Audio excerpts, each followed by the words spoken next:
চাहे देश বলুন আর বিদেশে বলুন। আজ দেখতে দেখতে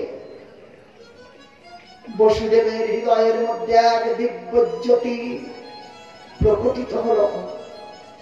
সেই দিব্য জ্যোতি দেবকীর হৃদয়ে যে সমাহিত হল।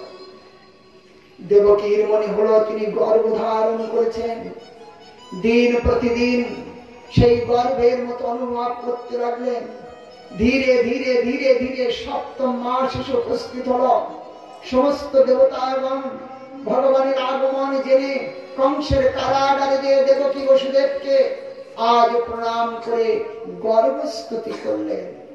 সবই দেবতা আজ ভগবানকে উদ্দেশ্য করে মা দেবকীকে প্রণাম করছেন এবং গর্ভস্তুতি করলেন।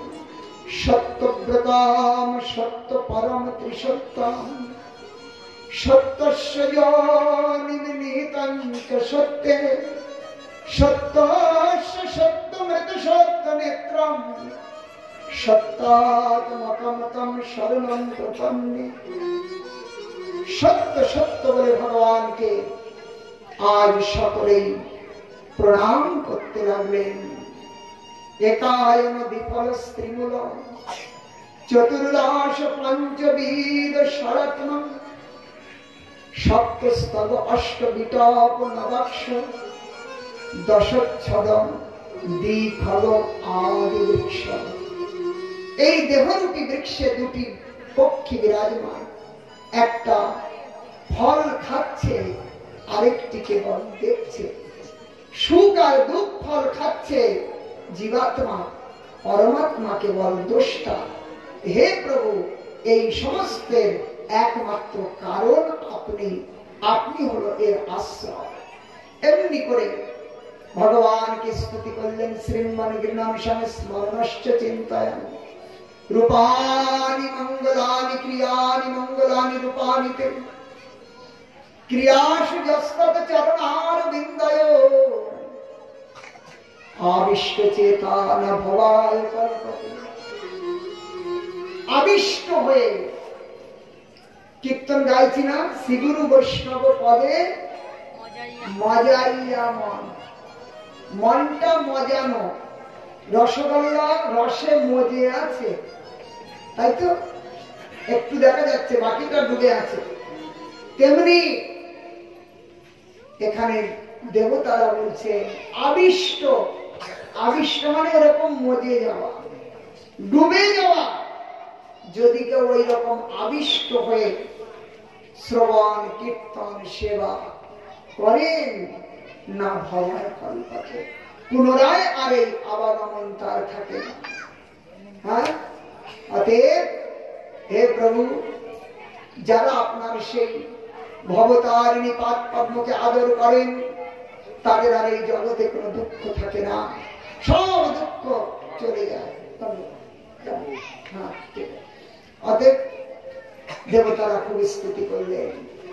আজ সবাই মিলে ভগবানকে স্বাগত জানাচ্ছেন। একবার আমরাও ভগবানকে আমাদের হৃদয় মন্দিরে ডেকে নিই। প্রভু আসুন আমাদের হৃদয়ে। ভক্তকে রাজা শ্যাম মোরে রাজা, ও ভক্তকে রাজা শ্যাম মোরে রাজা, শ্যাম মোরে রাজা গোবিন্দ মোরে রাজা, মোরে রাজা গোবিন্দ মোরে রাজা, শ্যাম মোরে রাজা গোবিন্দ মোরে রাজা, মোরে রাজা গোবিন্দ মোরে রাজা, মুরলি বলে রাজা বংশী বলে রাজা, মুরলি বলে রাজা বংশী বলে রাজা, মুরলি বাজা যা শ্যাম মোরে রাজা, মুরলি বাজা যা শ্যাম মোরে রাজা, ও ভক্ত কে রাজা শ্যাম মোরে রাজা, শ্যাম মোরে রাজা।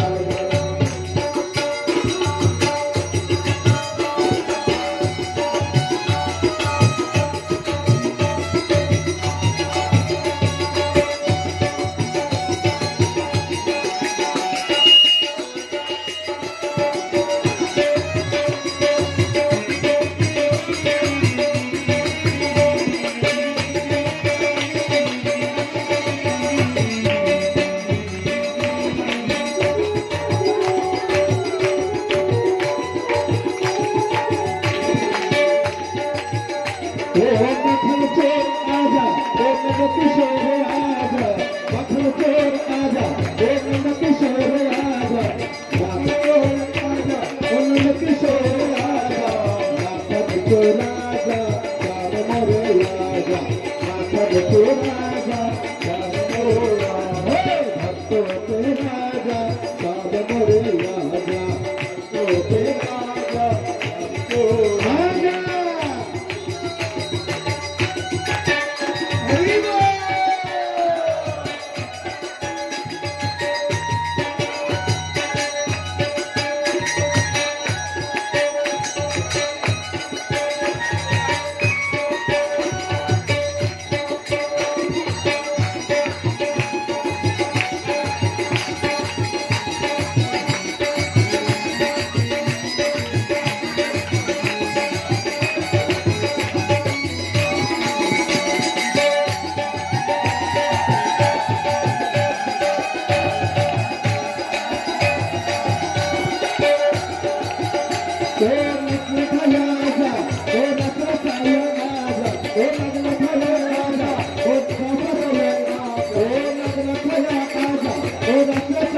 चार मोरे आजा भक्तों के राजा भक्तों आजा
হরে কৃষ্ণ।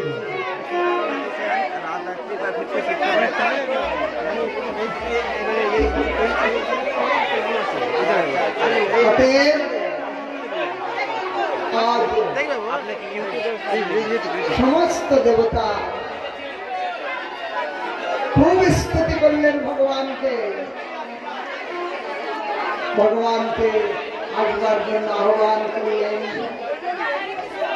সত্যব্রত সত্য পরম ত্রিসত্য মায়ের চুপচাপ বসুন না। সত্য সৃজনিহিতাঞ্চ সত্যে সত্য সত্য সত্যই একমাত্র ভগবান, সত্যই একমাত্র আপনাকে পাওয়ার রাস্তা। আর আপনি ত্রিসত্য, ত্রিকাল, ভূতকাল, ভবিষ্যৎকাল, বর্তমান কাল, আপনি একমাত্র সত্য বস্তু, সত্য প্রতিজ্ঞ। আপনি যা বলেন তাই করেন, পৃথিবীর ভার হরণ করবেন না। কংস মামা এসে হয়তো ভুলে গেলেন মামাকে মারবো, তাই ভগবানকে দেবতা কথা বলবেন না, স্মৃতি দিচ্ছেন।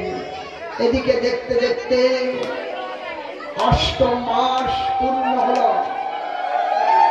এদিকে অষ্টম মাস পূর্ণ হল, ভাদ্র মাস এসে উপস্থিত হল। সেই ভাদ্র মাসে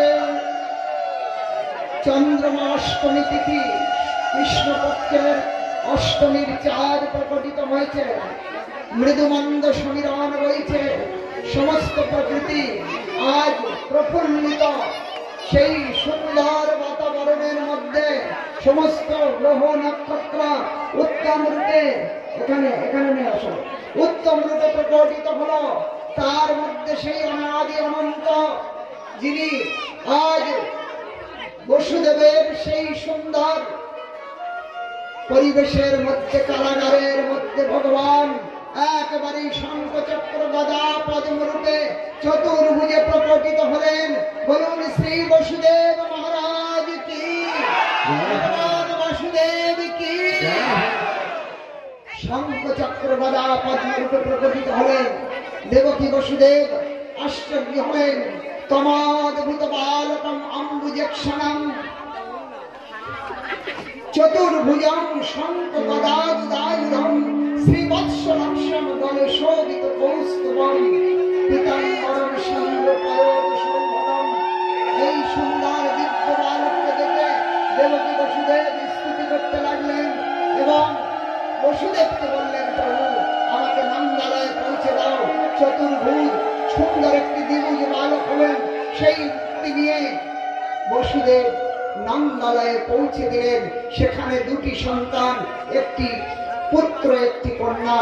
সেই পুত্রকে রেখে বসুদেবের পুত্র আর নন্দের পুত্র এক হয়ে গেল, আর কন্যাটাকে নিয়ে বসুদেব চলে আসলেন এবং সাথে সাথেই পূর্ববৎ একেবারেই বন্ধনে বাধা হয়ে গেল। সমস্ত প্রহরীগণ জেগে উঠলেন ক্রন্দন ধ্বনি শুনে। আজ ছুটতে ছুটতে গেছেন মহারাজ। দেবকীর অষ্টম সন্তানের জন্ম হয়েছে। আজ কংস পড়তে ছুটতে, কোথায় তার মুকুট, কোথায় পাদুকা, কোথায় অঙ্গবস্ত্র, সব এদিক ওদিকে ছিটিয়ে পড়ল। ছুটতে ছুটতে চলেছেন কংসের কারাগারের মধ্যে। যে দেখছেন সেই দেবকী নবজাত ছোট্ট শিশুকে কোলে নিয়ে এক কোণাতে দাঁড়িয়ে কান্না করছেন আর বলছেন, ভাই এটি পুত্র নয়, এটি কন্যা। এই কন্যাকে তুমি আমাকে দান দাও। আমার ছয়টি পুত্র তুমি হত্যা করেছ, এই কন্যাটাকে আমাকে দান দাও। কন্যা শুনতেই তো চমকে উঠলেন কংস। একই বললেন, সপ্তম অষ্টম গর্ভের সন্তান, সেটি কন্যা কি করে? কংস বলল, যাই হোক কংসের হাত থেকে বাঁচতে পারবে না।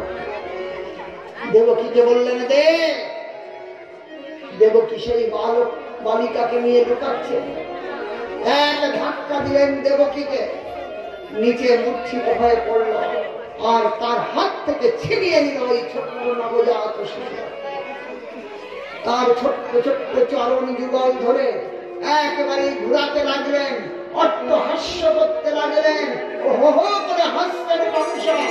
আর তার হাত থেকে সেই ছোট্ট বালিকা অষ্টভুজ রূপে প্রকটিত হল, আর এক লাথি মারল তার মস্তকে, নিচে লুটিয়ে পড়ল কংস।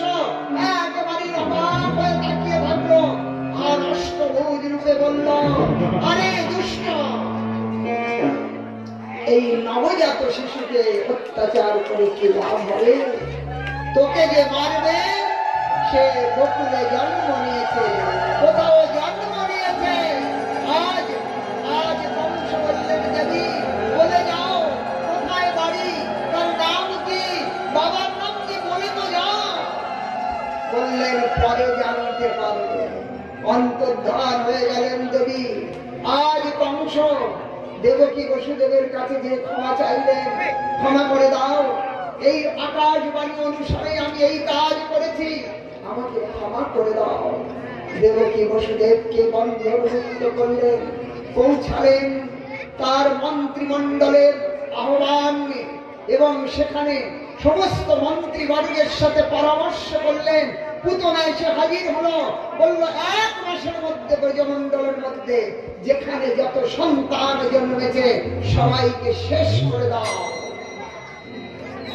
এমনি করে পুতনা বেরিয়ে পড়ল। আসুন গোকুল নগরীতে ওই একই সময়, একই তিথি, একই নক্ষত্র, সেই সময় ভগবানের অংশ রূপে বসুদেব গৃহে বাসুদেব, আর পরিপূর্ণ রূপে নন্দালয়ে যশোমতীর পুত্র রূপে জন্মগ্রহণ করলেন। তিথি নক্ষত্র বার একই, আলাদা নয়। আজ সেই জন্য ভগবানের জন্ম কংসের কারাগারের তো বর্ণন আছে, কিন্তু ওই তিথিতে 2 রূপে প্রকটিত হলেন, অংশ আর পূর্ণ রূপে। পূর্ণ পূর্ণ মদ পূর্ণা পূর্ণ মুদচ্যতে পূর্ণস্য পূর্ণমেবায় পূর্ণমেবাবশিষ্যতে। সেই পরিপূর্ণ তত্ত্ব নন্দনন্দন রূপে নন্দালয়ে জন্মগ্রহণ করেছেন। অংশকে অংশীর দেহে মিলিত হয়েছে। আজ পরিপূর্ণ তত্ত্ব সেই বালক আজ নন্দালয়ে।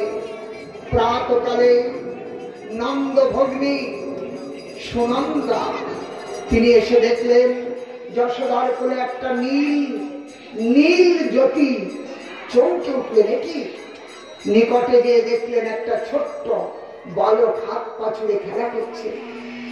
একেবারে আনন্দে ছুটতে ছুটতে নন্দ বাবার কাছে পৌঁছালেন। বাবা! শুনতেই বাবার দিল ধড়কন বেড়ে গেল। সর্বনাশ, কিছু বোধ একটা সংবাদ। বলো বাবা, কি দেবে আমাকে? বলে কি চাস বল, এই নে তিজোরির চাবি, যা দরকার নিবি। সমাচার বললেন, বাবা তোমার পুত্রের জন্ম হয়েছে। বলুন নন্দকে লালা কি। শুনতেই নন্দ বাবা একেবারে লাফিয়ে লাফিয়ে আনন্দ প্রকট করলেন। আর নন্দাত্মজ উৎপন্নে জাতল্লাদ মহামনা আহুহ বিপ্রাণ বেদজ্ঞান স্নাত শুচির অলঙ্কৃতা। সুদেব গোস্বামী বললেন, বাবা তাড়াতাড়ি যমুনায় চলে গেলেন। স্নান করে পবিত্র হয়ে নানাবিধ অলঙ্কার ধারণ করে ওই ব্রাহ্মণ বৈষ্ণবকে আহ্বান করলেন, স্বস্তি বাচন মন্ত্র করালেন, তাদের দ্বারা পিতৃপুরুষের তর্পণ এবং বিবিধ দান দক্ষিণা পুত্র জন্মে প্রদান করলেন। আজ পুত্রের জন্ম সমস্ত ব্রজমণ্ডলে সমাচার পৌঁছে গেল। গোপ গোপী গোয়ালা গাভী বৎস পশু পক্ষী যে যেখানে ছিল আজ সব নন্দালয়ে প্রবেশ করলেন, আর দুধ দই ঘি মাখন সমস্ত নিয়ে চললেন। আজ নন্দালয়ে গিয়ে সকলে নন্দ মহোৎসবে আবির্ভূত হলেন। কেউ দই দিয়ে স্নান করাচ্ছেন, কেউ দুধ ছিটাচ্ছেন, কেউ ঘৃত দ্বারা, কেউ হলদি দ্বারা। দুধ দই ঘৃত আদিতে নন্দালয়ে ক্ষীর সমুদ্র বেড়ে গেল। আজ খুব নৃত্য গীত হতে লাগলো, আর সবাই নন্দ মহারাজকে বধাই দিতে লাগলেন। বাবা বধাই হো, যশোদামাকে বধাই দিচ্ছেন, মা বধাই। আজ নৃত্য গীতে সেই নন্দালয় ভগবানের জন্ম মহোৎসব। আসুন আমরাও সেই নৃত্য গীতে সামিল হই। ভগবানের জন্ম আনন্দ ভয় জয় কমলা লাল কে, নন্দ কি আনন্দ ভয় জয় কমলা লাল কে, নন্দ কি আনন্দ ভয় জয় কমলা লাল কে, নন্দ কি আনন্দ ভয় জয় কমলা লাল কে, জয় কমলা লাল কি মদন গোপাল কি, জয় কমলা লাল কি মদন গোপাল কি, আনন্দ ভয় জয় কমলা লাল কি,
Yeah.